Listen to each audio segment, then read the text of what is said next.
En wolof wala en français bàyyi ma def français rek. Bonjour, merci Kiané. Euh, je, je me permets de saluer d'abord et chaleureusement la présidente du collectif des plasticiennes, Adama Boy, pour le travail remarquable qu'elle fait.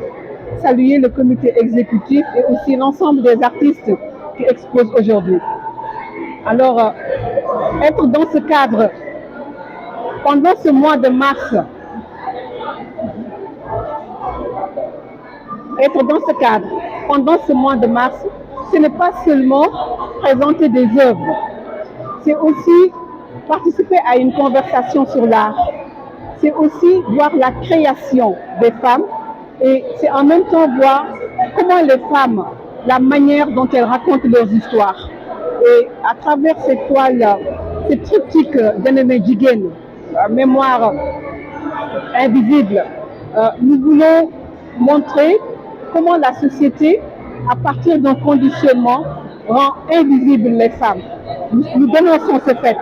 Et en même temps, nous voulons montrer que les femmes, elles sont les gardiennes de la mémoire. Et quand on dit mémoire, on parle de la dignité, on parle de l'histoire, on parle de la culture. Et les femmes ont un rôle fondamental à jouer dans nos cultures. Très souvent, quand on parle de leadership, on parle des femmes comme devant être les architectes. Mais est-ce que la société a laissé les femmes et leur a donné l'opportunité de dessiner même les plans de ce futur que les femmes doivent bâtir? En gros, c'est ce que nous voulons exprimer à travers ces toiles. Merci, Kane. def mooy delloo njukkal jigéen artiste Sénégal yëpp ci seen collectif bu ñu tuddee collectif plasticien du Sénégal ci ku koy jiite muy Adama Boy di leen gërëm ndaxte at bu nekk ci weeru mars ñu jégle ko jigéen yëpp ñu ñëw indi seen wàll ci seen gis-gis ci àdduna si moo tax tey tableau yëpp ñu ñuy gis muy dem ci ndaw yi nekk artiste plasticienne mag yi am nañu mbëttal mën a xool ay œuvre bu ñuy wax ñuy jàllale suñu bànneex ñuy jàllale tamit lépp muy dem ci tolof tolof àdduna moo tax thème bi lu am solo la moo di nekk lañu booloo nekk benn jëmbat et ñu mën a dem ci kanam indi art sénégalais ca kanam moo tax ñu leen di gërëm ci di leen di ñaanal lu ñu ànd ni nañ ko continuer loolu lu olof du ne booloo mooy doole donc jaarama jigéen ñi artistes yi di wane yoon yi en tout cas man en tant que directeur des arts maa ngi leen di gërëm ci vraiment liggéey yu ñu def kontaan rek lañ ci am jërë leen jëf. Salam alaikum, bienvenue tous à la Galerie Nationale. J'ai eu l'opportunité, grâce à une association féminine, donc tous les exposants, on est des artistes femmes, vous montrer notre art.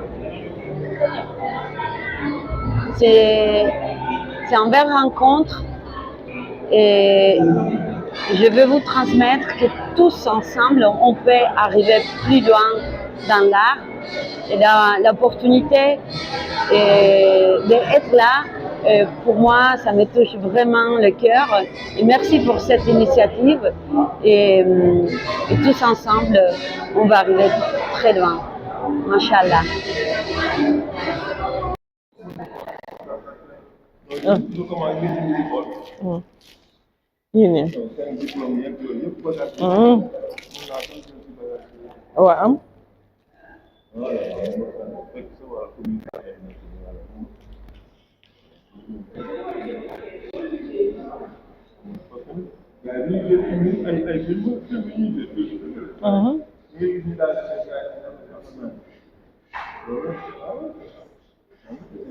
Ouais, c'est bien fait, Kay.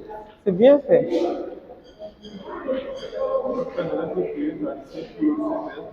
Elle est plus dans le violet.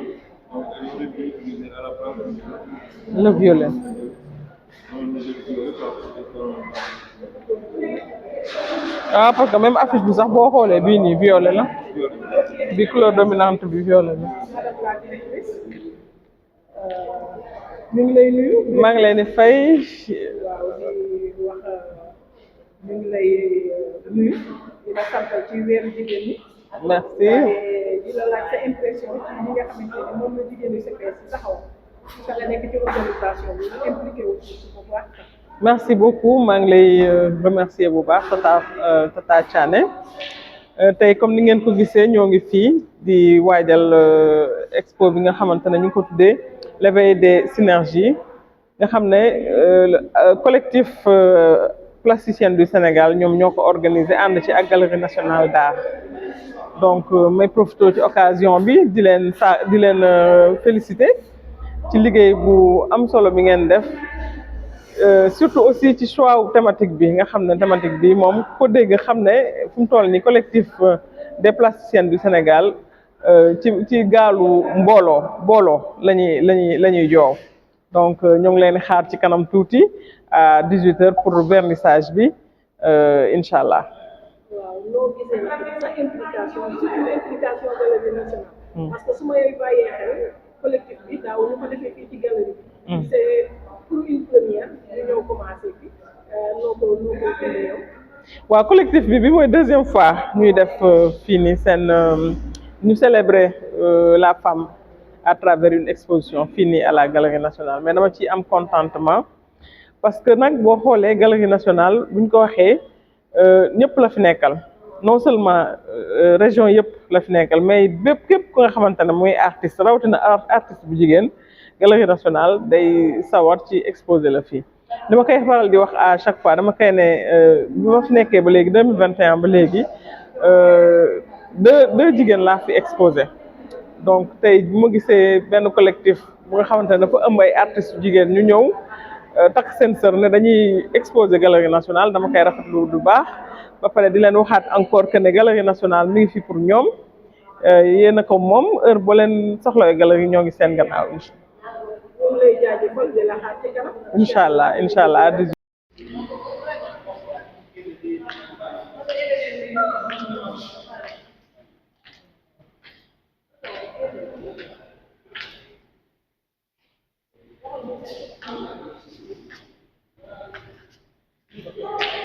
waaw toujours TNF TV gaa ñaa ngi ci préparation yi de artistes yaa ngi nii toog di waajal seen bis di waajal vernissage bi waaw le bureau est là waaw ñu di leen remercier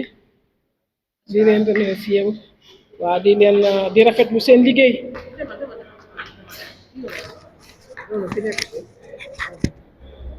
asalaamaaleykum. waaleykum salaam. waaw kii dafa mel ne day ñu ngi ci préparation. waaw léegi dama bëggoon nga présenté wu. wax ma li nga xamante ni ci li nga nekk. salaamaaleykum waa Sénégal salaamaaleykum Thiané l'artiste plasticienne extraordinaire bi maa ngi présenté wu je m'appelle Madjiguène Diakhaté man la Madjiguène Diakhaté membre du CPS trésorière du CPS aussi actuellement suñu jour extraordinaire bi di 15 programmé ko bi le 8 mars ñu koy def tey ji exposition bi muy débuté aujourd'hui le 12 on est là pour l'organisation l'infatigable Adama Boy et son équipe aussi extraordinaire ñu ngi fii ñoom xaaruñu dara boobu léegi ñu ngi xar seen tànk tubéy nekk ci galerie bi nekk village des arts di def de telle sorte que membre lépp luy xamante ne gi yow membre nga ci collectif bi rek nga ñëw exposé ñu toog xaar nag suñu autorités yi ñëw ministre ngi ñëw ministre de la culture mi ngi ñëw ministre d'état mi ngi ñëw macha allah tey jii dëkk bi dina ala dawme tey jii suñu exposition bi dina ala dawme Thiané tey dina ala dawme macha allah. allez merci.